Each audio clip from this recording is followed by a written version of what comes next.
इस बुलेटिन के प्रायोजक हैं योगमणि इंस्टीट्यूट ऑफ नर्सिंग। नमस्कार, जबलपुर लाइव के इस बुलेटिन में आपका स्वागत है। मैं हूं आपके साथ आकाश। साइबर फ्रॉड ने रानी दुर्गावती विश्वविद्यालय कुलपति की सोशल अकाउंट हैक कर दोस्त और परिचितों से पैसे की डिमांड कर रहा है। वह लोगों को मैसेज भेज रहा है कि दोस्त अर्जेंट में फंस गया हूं, तुरंत मेरे पेटीएम या फोन पे से 15,000 ट्रांसफर कर दो। कुलपति द्वारा मांगी गई रकम ही लोगों के संदेह की वजह बनी और वे फ्रॉड के झांसे में आने से बच गए। लोगों ने कुलपति को खबर दी, तब उन्हें इसकी जानकारी हुई। कुलपति ने मामले में पुलिस में शिकायत दर्ज की है। प्रधानमंत्री नरेंद्र मोदी ने आज प्रधानमंत्री किसान सम्मान निधि योजना के अंतर्गत देश के 9 करोड़ किसान परिवारों के बैंक खातों में कुल 18,000 करोड़ रुपए का अंतरण वर्चुअली किया। जबलपुर में उनके संबोधन को लाइव सुना गया। किसानों को मोदी के कार्यक्रमों से जोड़ने के लिए स्थायी मानस भवन में कार्यक्रम का आयोजन किया गया। इस अवसर पर मुख्यमंत्री शिवराज सिंह चौहान ने होशंगाबाद के बाबई से किसानों को संबोधित किया। देश के प्रधानमंत्री माननीय मोदी जी ने कहा कि देश के अन्नदाता के साथ ये मजाक अब नहीं चलेगा, और इसलिए एक बार में फैसला किया और यूरिया पर नीम की कोटिंग कर देश और पाकिस्तान तक में स्मगल करके भेजा जाता मिलता है। आजाद भारत के इतिहास में ये भी पहली बार है। कभी किसी ने नहीं सोचा, किसी सरकार ने, कि बगैर पानी के किसान अपनी फसल बेहतर तरीके से नहीं कर सकता, उसको सिंचाई के साधन चाहिए। देश के प्रधानमंत्री ने कहा कि जिस तरह से हर घर तक हम पानी पहुंचाएंगे, उसी तरह हर खेत तक भी पानी पहुंचना चाहिए। एक एक बूंद पानी की कीमत होना चाहिए, और एक एक बूंद पानी से अधिकतम फसल जो हम पैदा कर सकते हैं वो फसल हमें पैदा करना चाहिए। और इसीलिए 15-16 में योजना प्रारंभ की है। लंबे समय से 20 से 50 के आंकड़े में सिमटे कोरोना संक्रमण ने गत दिवस आधा सैकड़ा के अंक को पार कर गया, जिसके चलते महामारी का खतरा बढ़ गया है। 24 घंटे के भीतर कोरोना वायरस से संक्रमित 55 नए मरीज मिले। वहीं संक्रमण मुक्त होने पर 27 लोगों को छुट्टी देकर अस्पताल से घर भेजा गया। आज दिनांक तक भेजे गए कुल सैंपलों की संख्या 2,43,372 है। प्रति 10 लाख जनसंख्या पे लिए गए सैंपलों की संख्या 90,574 है। आज दिनांक को प्राप्त रिपोर्ट 1656 है। विगत 24 घंटे में संक्रमित व्यक्तियों की संख्या 55 है। आज दिनांक तक कुल संक्रमित व्यक्तियों की संख्या 15,297 है। विगत 24 घंटे में डिस्चार्ज किए गए व्यक्तियों की संख्या 27 है। आज दिनांक तक डिस्चार्ज किए गए व्यक्तियों की संख्या 14,587 है। हमारा रिकवरी रेट 95.35% है। विगत 24 घंटे में मृत व्यक्तियों की संख्या 0 है। विगत 24 घंटे में आज दिनांक तक कुल मृत व्यक्तियों की संख्या 237 है। वर्तमान में एक्टिव केस 473 हैं। कुल सस्पेक्ट व्यक्तियों की संख्या 899 है। कुल कंटेनमेंट क्षेत्र 43 है। नानाजी देशमुख पशु चिकित्सा विज्ञान विश्वविद्यालय ने अपने विद्यार्थों को पदोन्नति देने की प्रक्रिया शुरू कर दी है। विश्वविद्यालय प्रशासन द्वारा तकरीबन 10 साल बाद ऐसा किया जा रहा है। जबलपुर समेत महू और रीवा वेटनरी महाविद्यालय में पढ़ाने वाले सहायक प्राध्यापक, सह प्राध्यापक और प्राध्यापकों को पदोन्नति दी जा रही है। विश्वविद्यालय प्रशासन ने महाविद्यालय में आने वाले तकरीबन 15 विभाग के प्राध्यापकों को पदोन्नति देने के लिए देश भर से विषय विशेषज्ञों को बुलाया है। पश्चिम मध्य रेलवे के जबलपुर कटनी रेलखंड के बीच 2 स्थानों पर इंजीनियरिंग वर्क्स के चलते मंडल रेल प्रशासन ने शनिवार 26 दिसंबर को जबलपुर कटनी जबलपुर रेलखंड के बीच 6 घंटों का मेगा ब्लॉक किया। दरअसल कटनी जबलपुर रेल मंडल पर स्थित निवार और हिरन नदी के पुल पर काम करने के लिए railway up and down track को करीब 6 घंटे तक बंद रखेगा। इस दौरान ट्रैक से गुजरने वाले अनेक ट्रेनों को परिवर्तित मार्ग से चलाने, कटनी में ही रद्द करने या कटनी में ही रोकने का निर्णय लिया गया है। बुलेटिन वक्त चला, छोटे से ब्रेक का, जल्द हाजिर होंगे। Yogmani institute of nursing, Jamdar hospital Jabalpur. Nursing के क्षेत्र में करियर बनाने का सुनहरा अवसर। प्रवेश प्रारंभ BSc nursing, post basic BSc nursing, GNM. पता 198/2 Raigwa, ward number 72, Arihant warehouse के पीछे, पाटन बाईपास चौक के पास, जबलपुर। होटल गौरीश्री भोपाल शहर के बीचों बीच स्थित ठहरने की सर्व सुविधा युक्त जगह है।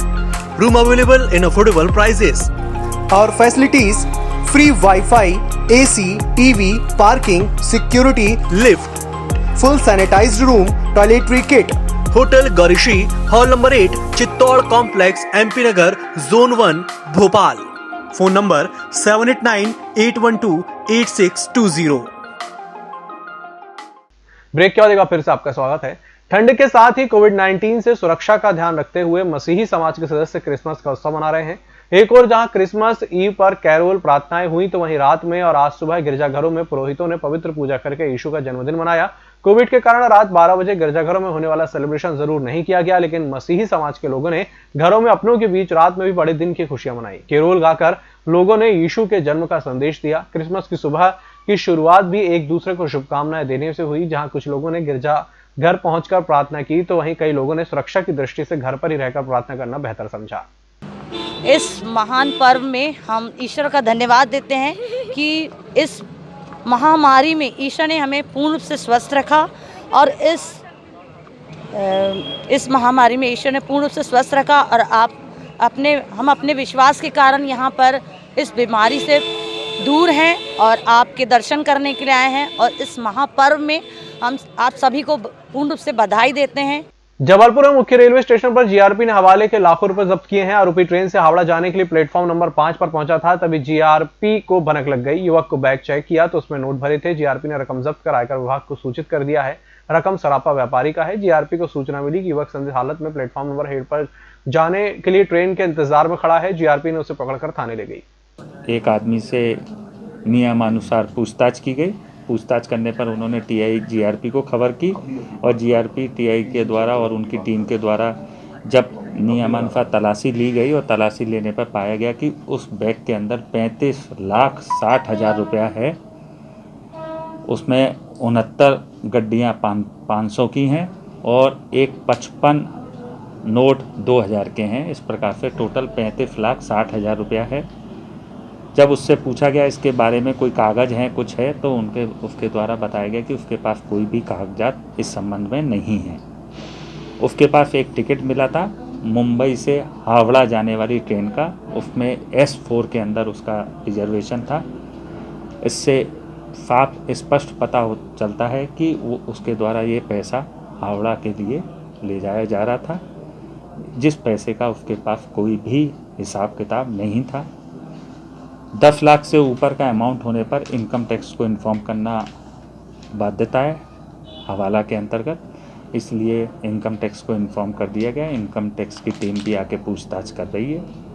क्राइम ब्रांच और भेड़ाघाट की संयुक्त टीम ने गत रात बिलखरिया स्थित ढाबे पर दबिश देकर 21,000 लीटर पेट्रोल डीजल जब्त किया है। शहपुरा भिटौनी डिपो में पेट्रोल डीजल लेकर निकलने वाले टैंकर चालक इस ढाबे में चोरी से तेल बेच देते थे। टीम ने दबिश दी तो मौके पर एक टैंकर से पेट्रोल चोरी करने का आला जा रहा था। पश्चिमी विक्षोभ का असर दिखने लगा है। गत रात न्यूनतम पारा उछलकर 8.2 डिग्री सेल्सियस पर पहुंच गया। एक दिन पहले की तुलना में 1 डिग्री सेल्सियस की वृद्धि हुई। वहीं अधिकतम तापमान भी गुरुवार को 26.1 डिग्री सेल्सियस पहुंचा। आज सुबह भी पारा 26 ऊपर रहा। हवा की दिशा उत्तर पूर्व होने से भी मौसम में बदलाव दिख रहा है। पहले उत्तरी हवाएं गलन बढ़ाने वाली थी, अब कुछ राहत मिली है। मौसम विभाग के अनुसार न्यूनतम तापमान अब भी 2 डिग्री सेल्सियस माइनस में है। आर्द्रता भी सुबह 87% दर्ज हुई। पिछले वर्ष आज के ही दिन अधिकतम तापमान जहां 24.1 था, वहीं न्यूनतम तापमान 14 डिग्री सेल्सियस था। पश्चिमी विक्षोभ के चलते आसमान में हल्के बादल आ जा रहे हैं। सरकार की आवास योजना के तहत जिन लोगों को घर दिए गए हैं, उनके शेष भुगतान की जाने वाली राशि की वसूली अब तेज होगी। अभी भी कई लोगों ने BSUP और राजीव आवास योजना के तहत घर तो ले लिया है, लेकिन समय पर राशि का भुगतान नहीं कर रहे हैं। ऐसे लोगों से वसूली करने के लिए नगर निगम के आला अधिकारी जुट गए हैं। वसूली का टारगेट पूरा न करवाने वाले सहायक निरीक्षक का वेतन काटने का आदेश दिया गया है। निगम आयुक्त अनूप कुमार ने आवासीय योजनाओं के कार्यों की समीक्षा की। इस बुलेटिन में फिलहाल इतना ही। इसी के साथ मुझे दीजिए इजाजत। नमस्कार।